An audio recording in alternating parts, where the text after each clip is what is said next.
আসসালামু আলাইকুম বন্ধুরা, স্বাগতম তোমাদের ইলেকট্রোমেন্টর ইউটিউব চ্যানেলে।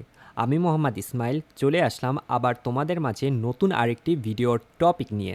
আজকের ভিডিও থেকে আমরা জানতে পারবো সার্কিট কি, সার্কিট কত প্রকার, বেসিক সার্কিট কেমন, সিরিজ সার্কিট কিভাবে কাজ করে, তার বৈশিষ্ট্য কি, আর সুবিধা অসুবিধাগুলো কি কি।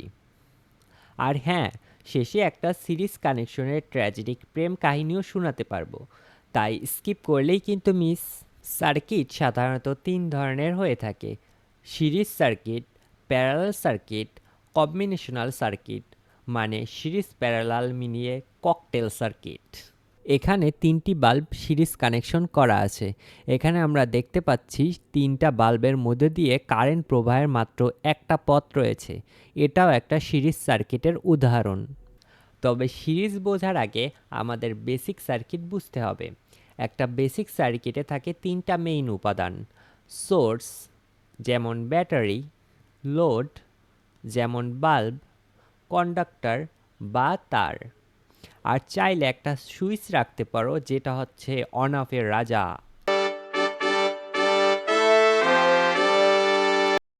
এখানে আমরা দেখতে পাচ্ছি দুটো ডিভাইস: মাল্টিমিটার ভোল্টেজ মাপার জন্য, ক্ল্যাম্প মিটার কারেন্ট মাপার জন্য। মাল্টিমিটার দেখাচ্ছে 12 ভোল্ট, আর ক্ল্যাম্প মিটার বলছে ভাই আমি পাচ্ছি 1.67 এম্পিয়ার। এই 1.67 মনে রাখো পরের সিনে কাজে লাগবে। সিরিজ সার্কিটের কিছু বৈশিষ্ট্য রয়েছে, সেগুলো হলো: একটাই পথ, কারেন্ট একটার পর একটা উপাদানের ভেতর দিয়ে যায়। 2, কারেন্ট বিভক্ত হয় না, সব উপাদানে সমান কারেন্ট যায়। ভোল্টেজ ভাগ হয়, প্রত্যেকটা লোড তার নিজের ভাগ পায়। একটা ভাঙলে সব শেষ, মানে এক লোড নষ্ট হলে সব লোড অফ হয়ে যাবে। এখন চলো সিরিজ সার্কিটের বৈশিষ্ট্যগুলো আমরা প্রমাণ করে দেখি। কারেন্ট চলাচলের একটি মাত্র পথ। এখানে আমরা চারটা বাল্ব দেখতে পাচ্ছি, প্রত্যেকটা বাল্বের মধ্যে দিয়ে বিদ্যুৎ চলাচলের একটি মাত্র পথ আছে। অর্থাৎ সিরিজ সার্কিটে যে একটি পথ দিয়ে কারেন্ট চলাচল করে তা আমরা প্রমাণ করে দিলাম। কারেন্ট বিভক্তি: এখানে চারটা লোডের কারেন্ট পরিমাপ করার জন্য আমরা চারটা ক্ল্যাম্প মিটার বসাই। এখানে প্রত্যেকটা ক্ল্যাম্প মিটার 0.417 এম্পিয়ার কারেন্ট দেখাচ্ছে। তোমাদের আমি বলেছিলাম যখন বেসিক সার্কিট কিভাবে কাজ করে, সেখানে ক্ল্যাম্প মিটারে আমরা দেখেছিলাম একটা 12 ভোল্টের লাইট জ্বালাতে 1.67 এম্পিয়ার কারেন্ট লেগেছিল। এখানে সেই 1.67 এম্পিয়ারই চারটা লাইটের মধ্যে ভাগ হয়ে গেছে। অর্থাৎ সিরিজ সার্কিটে যে প্রত্যেকটা কম্পোনেন্টের মধ্যে দিয়ে মোট কারেন্ট ভাগ হয়ে যায় তা আমরা প্রমাণ করে দিলাম। ভোল্টেজ বিভক্তি: সিরিজ সার্কিটে মোট ভোল্টেজ প্রত্যেকটা কম্পোনেন্টের মধ্যে সমান ভাগে ভাগ হয়ে যায়। এখানে আমরা দেখতে পাচ্ছি প্রত্যেকটা বাল্ব 3 ভোল্ট করে পাচ্ছে এবং মোট ভোল্টেজ হচ্ছে 12 ভোল্ট। অর্থাৎ সিরিজ সার্কিটে মোট ভোল্টেজ প্রত্যেকটা কম্পোনেন্টের মধ্যে দিয়ে ভাগ হয়ে গেছে, তা আমরা প্রমাণ করে দিলাম। একটি নষ্ট হয়ে গেলে বাকিগুলো বন্ধ হয়ে যাবে। এখানে আমরা দেখতে পাচ্ছি আমাদের বাল্বগুলো জ্বলছে না।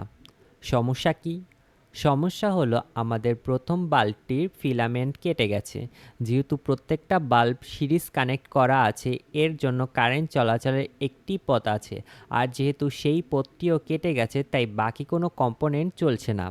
এখানে আমরা যে কোনো একটি বা দুইটি বাল্ব কেটে গেলেও বাকি কোনো বাল্বই জ্বলবে না। এখানে আরেকটু লক্ষ্য করলে আমরা দেখতে পারবো কোনো ক্ল্যাম্প মিটারে কোনো কারেন্ট শো করছে না। কারণ হলো কোনো লোডের মধ্যে দিয়ে কোনো কারেন্টই প্রবাহিত হচ্ছে না। এবার চলো সিরিজ কানেকশনের ট্র্যাজেডিক গল্পে। ধরো তুমি শুনে ফেললে সিরিজ কানেকশন করলে তারও কম লাগে এবং টাকাও বাঁচে, তাই ফ্যান বাল্ব সব এক লাইনে লাগিয়ে ফেললে। ফ্যান চালু করতেই দেখি চলছে তো, কিন্তু এমনভাবে ধীরে যে ফ্যানটা মনে হয় রোজা রাখছে। তারপর হঠাৎ বাল্বটাও পুড়ে গেল আর ফ্যানও থেমে গেল। তুমি তখন বসে বসে ভাজা হচ্ছ, ফ্যান ছাড়া।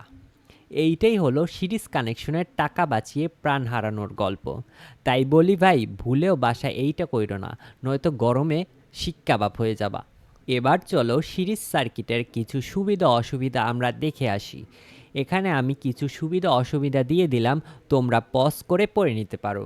কিন্তু আমি খুব ভালোভাবেই জানি তোমরা কেউই পড়বে না, তাই আমি কিছু সুবিধা অসুবিধা বলে দিলাম এখানে। সুবিধা: কারেন্ট পরিমাপ কন্ট্রোল করা সহজ, protective device, fuse, breaker, main switch সব সিরিজে কানেক্ট করা। তোমার বাড়ির মেইন সুইচের ফিউজ, সার্কিট ব্রেকার সবগুলোই কিন্তু সিরিজ কানেকশন করা আছে। এরপর আসি অসুবিধায়। একটা সমস্যা, সব কিছু বন্ধ, ভোল্টেজ ভাগ হয়ে যায়, লোড বাড়লে ডিভাইস স্লো হয়ে যায়। এবার চলো আজকের বকবকানি শেষ করে ফেলি। আশা করছি আজকের ভিডিওটা তোমরা সিরিজ সার্কিটের সব কিছু বুঝে গেছো, তাও আবার প্র্যাকটিক্যাল উদাহরণ সহ। ভিডিওটা যদি ভালো লাগে তাহলে একবার ফ্যানের সুইচের মতো লাইকের বোতামটাও অন করে দাও জোরে। আর সাবস্ক্রাইব না করলে আমি তোমার বাল্ব কিন্তু সিরিজে কানেক্ট করে দিয়ে আসবো। তাই ইলেকট্রোমেন্টর থেকে বিদায় নিচ্ছি আমি মোহাম্মদ ইসমাইল। দেখা হবে আবার নতুন কোনো সার্কিটে।